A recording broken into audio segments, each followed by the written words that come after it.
Yes, everybody, welcome back to TarHeelIllustrated.com. Or, of course, if you are watching on our rapidly growing YouTube channel on the race for 11,000 subscribers now. I'm THI staff writer Jacob Turner.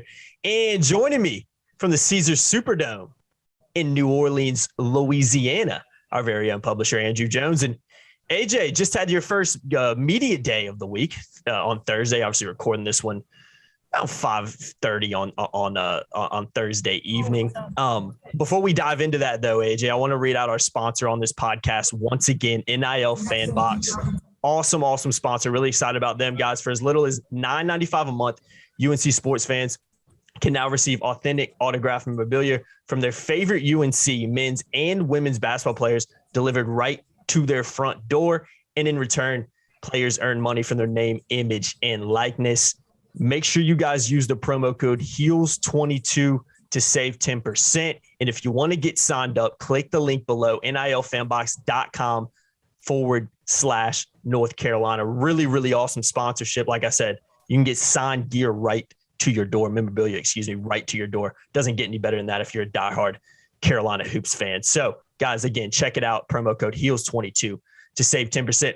AJ, before we dive into these media day festivities, what the heck is going on around you, man? Because I see a lot of activity behind you. A little bit of setup going on behind you. What's the scene like over there in the Superdome? Well, all four teams have practiced, so it's like a free-for-all out there. What that was. They're practicing all kinds of stuff. Periodically they're going to run some videos. They're just running through the different videos, but also you see a guy laying wires and stuff, cable, whatever the heck it is behind me. They're getting everything set up. Because tomorrow will be the open practices and they're televised, and they have the roving cameras. It's right on the court is elevated, the benches are down low, and they have a camera that just races along the floor. So they're just making sure everything's working now. Tomorrow during the open practices, it'll be the trial run. I believe they're televised on the CBS Sports Network, and so today they have to get everything ready. And if there's any glitches, they'll find out tomorrow. So everything will be smooth on Saturday. But there are there are a couple hundred people out here just doing stuff. It's like a construction site, though. You know, when you drive by a construction site and it bogs down traffic to one lane and half the dudes, you're just standing there doing nothing. Yeah. A lot of people are just standing here doing nothing, but there's a purpose. They're out here for some reason. And there's a lot of TV doing stand-up because you're not allowed to do it. There's certain windows where you're allowed to actually shoot something live inside the building of an NCAA site, whether it's first round or Final Four.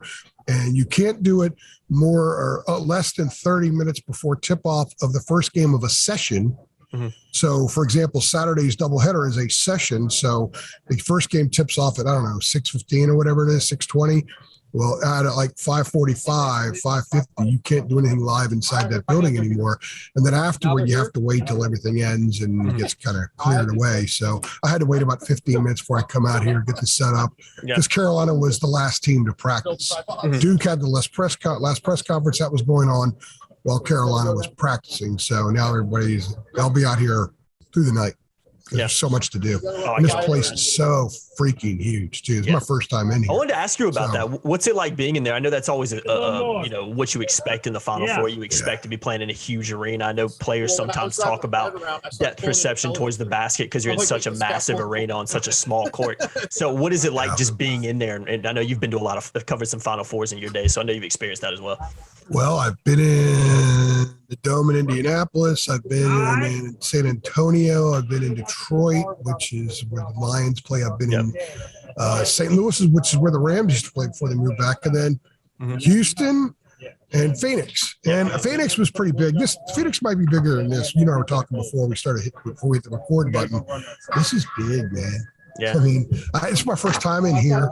I came out before the Carolina interviews and stuff. It was in between practices, and the security guy let me come out here and shoot some photos and pictures and a couple of video clips that I put out on Twitter at Heel Illustrated. You can see all that stuff. And I just walked in here and I said, "Damn, this is big." So, I mean, I haven't been in a dome since 2017. Yeah, where Carolina won the national title, so it's big. And this one's a little bit different because it's been around for as long as I can remember. And I've seen the Superdome on TV for years with Sugar Bowls and CFPs and Final Fours and all that kind of stuff. So this is impressive. It's huge. It's impressive. It's Nolans. I mean, there's all kinds of neat little things that are associated with this structure and stuff that's happened here. So It's not just a big building. Like the coolest thing about Arizona was the fact that they grow the Cardinals grass, a field just outside the stadium, and they can wheel it on air. They have it there. They wheel it on in for game day, and then they wheel it on back out because it's a dome. It's enclosed. Mm-hmm. Otherwise, it would die. The Astrodome learned that back in the 60s. It would die if it didn't have natural sunlight and air. So they wheel it back out, wheel it in. That was like the neatest thing about that. This has just got a lot of bells and whistles to it. It's old, and there are times when you're walking around, you're like, yeah, this is kind of old, but old sometimes isn't bad. Yeah, cold too, you said, right?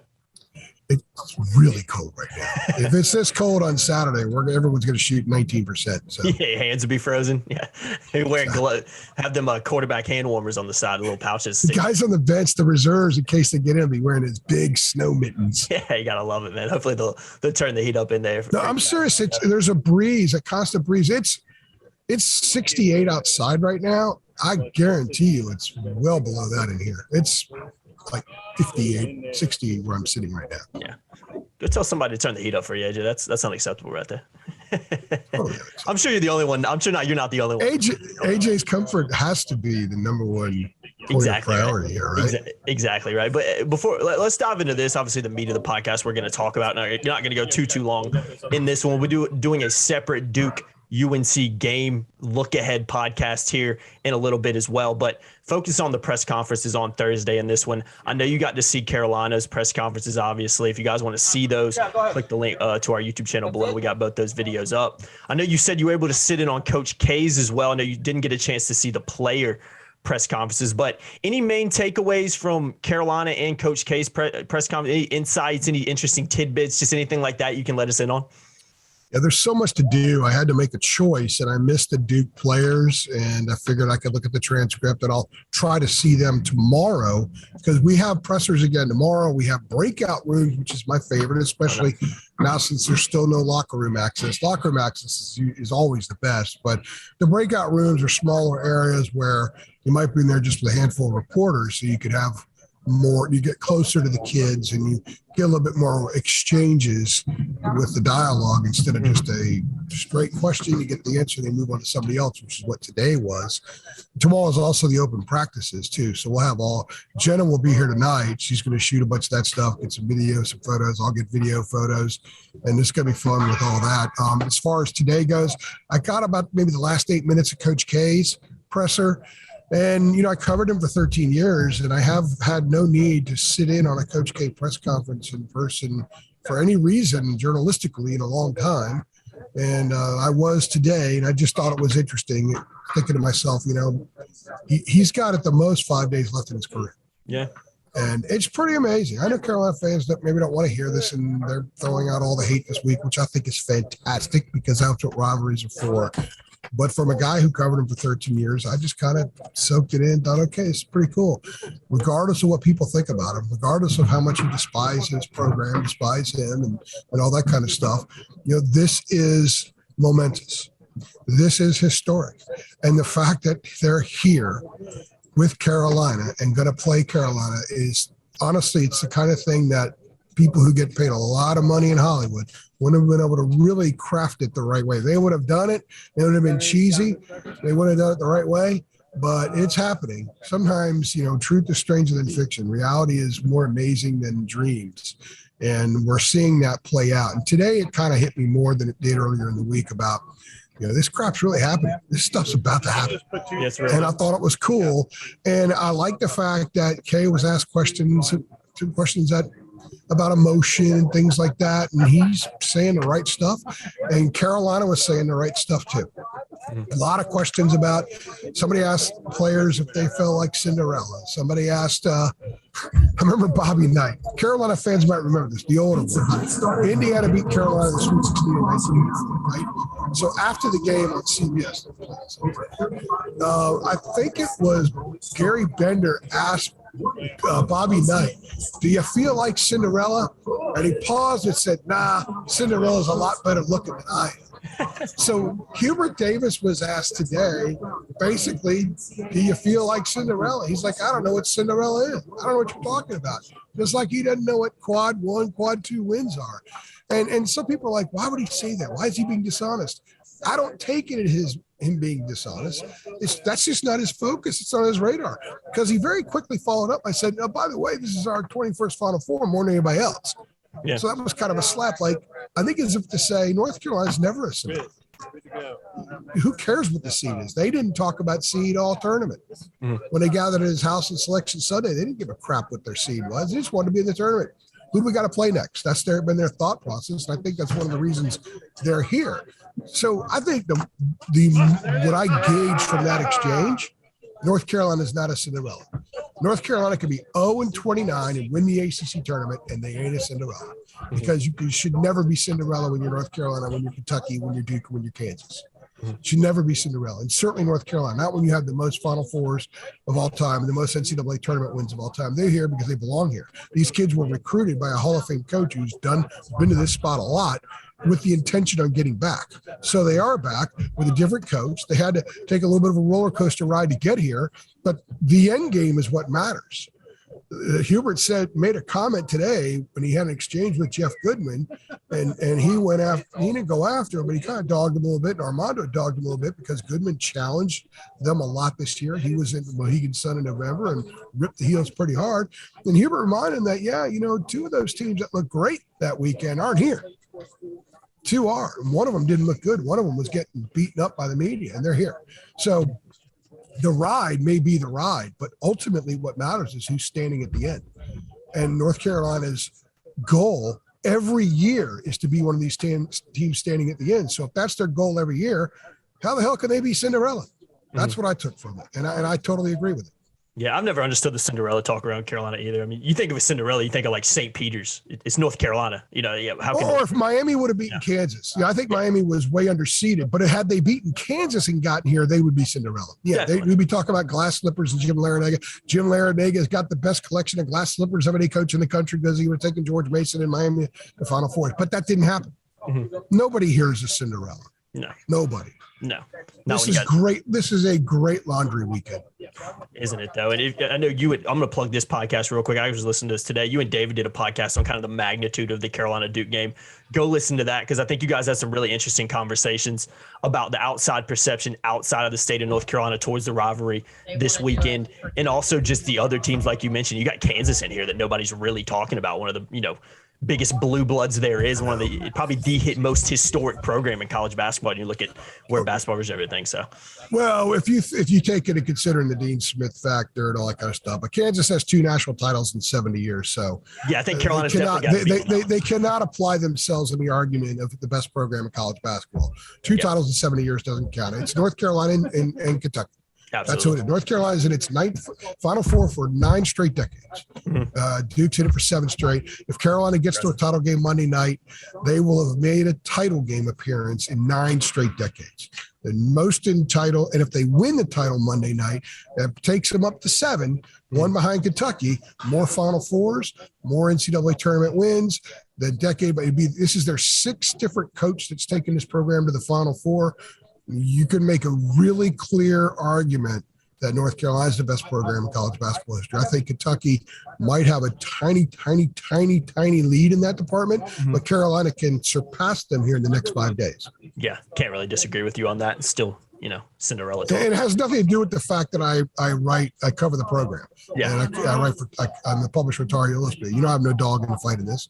I have absolutely zero dog in the fight in all this, other than the fact that I want to do a good job. And I think part of doing a good job is being fair and honest with people. And that would be the case. Yeah, most definitely. Can't disagree with you on any of that. Anything else you want to add before we wrap this one up, just from, being around the Superdome today and, see anything interesting? I know you took a lot of pictures kind of behind the scenes of the court and, the locker room areas, the walkways and all that kind of stuff. So, anything else you can let us know before we wrap this one up?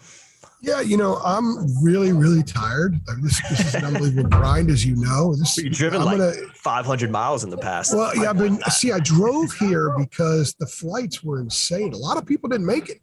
Yeah, I've talked to a lot of media that covers North Carolina that that are not here yet because there's having all kinds of travel issues. And basically the hotels downtown were, by the time my wife was looking for me after the St. Peter's game, because I'm not going to do anything before that because you don't know.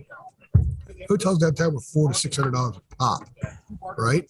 So you're talking in $2,000 for a flight. You know, you're talking a $4,000 trip. I know some people who were flying into Mobile, renting a car and driving here. I rented a car in Fort Worth. It was $765. Yeah. It's ridiculous. So I thought, you know what? I'm going to drive. Yeah. I have freedom. I'll be in control. The hotel that I ended up getting was actually in Slidell. I'm not staying downtown. And I figured, you know, if I fly and I'm staying in Slidell, I got an Uber. I checked the Uber last night at midnight to the Superdome at midnight in Slidell. Is almost $100. It's going to be $200. How many miles? How many miles is that? Do you know? It's 32 miles. It's easy. I mean, I'm exactly 32 miles from Medina where I live in Wake Forest. So yeah, it's about the same. Okay. Yeah. So it's fine. And it's over Lake Pontchartrain, which is pretty damn cool. Oh, that's pretty sweet. Yeah. So I'm okay. I mean, I enjoyed it. I listened to a lot of music, had a lot of phone calls. I stopped off in Tuscaloosa and I got inside the football stadium in Alabama. First time I've ever been there. And I did my honor Larry Fedora stop at Southern Mississippi and looked at the football stadium there. Had to, man. So I'm a junkie. Everywhere I go, I try to see stadium. I mean, when I went up to, when I was in Fort Worth, I actually went and checked out North Texas. Stadium. So I'm a little bit weird when it comes to that stuff, but yeah, I'm pretty comfortable with being weird like that. So, yeah. So my point is I'm tired, but walking into the doors here, I feel like I've got as much energy as humanly possible because this stuff is awesome. It's exciting. It's great to be here. It's such a pleasure and a privilege and an honor to cover a program like this and report to a fan base like this. And I'm not trying to butter people up. You know, that's not my style, but it really is. And I love just looking out there and seeing all these storylines that I can write, all these nuggets of information that just surround this program wherever it goes, especially on a stage like this. Because as much as Kay and Duke are being talked about, a lot of people are talking about Carolina. Yeah. You know, I think the post Roy Williams era, but the new and different Carolina with 4 out and 1 in, with the coach who cries. I mean, Roy cried too, but I mean, Hubert just lets it flow and he's cool with it. And the kids are cool with it. He's got his isms and stuff like that. And in the span of 5 months, these kids, they believed in him, but they had to see, and they needed to get a little bit more trust. And they did. And the playing for Hubert factor, they couldn't say that they would play for him in October because they hadn't yet played for him. They had to go through so much crap in order to meld this thing together even tighter. And we're watching it happen before our very eyes. And it would not surprise me if this team cuts down the Nets Monday night and they would be a worthy national champion at this point. Yeah, I think so too. That's what I get. So I get I'm telling you, I'm totally exhausted, but I get my juice when I walk in the building because I'm here, because of what I get to cover, and because of the people I get to report to. It fuels me as much as I could possibly be fueled. And in one of these days, you're going to cover something like this, and I hope and pray that you do, and I hope you do it with THI. Mm-hmm. And when you do, I can't wait to see you have this experience, because if you're in the media and you spend a lot of time in the media, having this experience is an absolute joy. It's a ton of work, but it's the reward for the grind. Yeah, most definitely. I appreciate that, AJ. I will definitely get there with THI one day. I will. I got that written down, so don't worry about that. But yeah, I think we need more sponsors. Yeah, we need more sponsors. Bring the money so we in, can afford guys. To send it. Give me more sponsors so I can have Jacob experience it, so Dina can experience it, so I can get David Siskin here to experience it. Absolutely, bring the whole team. More sponsors. Yes, I'm not being greedy. It's literally. I mean, that's our budget, man. So yeah, you got to work with what you got, exactly. And you know, the more sponsors that come in, the more things we can do, and the more content we can give you guys. Right. This might be my most pathetic moment ever on video or on a podcast or on radio or whatever else I've done. Hey, man, you're just keeping it honest, right? And that's honesty is the best policy, as they say. I think it's a good place to wrap this one up, AJ.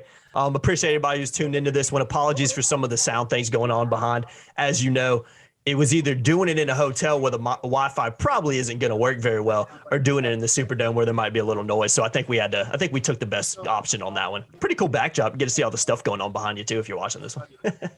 So I appreciate everybody tuning in. I've been Jacob Turner. He's been Andrew Jones. Make sure you guys keep it locked to TarHeelIllustrated.com. Link in the description below to head over there. And remember, hop on NIL FanBox, nilfanbox.com/North Carolina. Use that promo code HEELS22 to save 10%. Link is in the description below. Like, share, subscribe, hit that notification bell so you know every single time we upload, and we'll see you guys on the next one. Thanks. Thanks.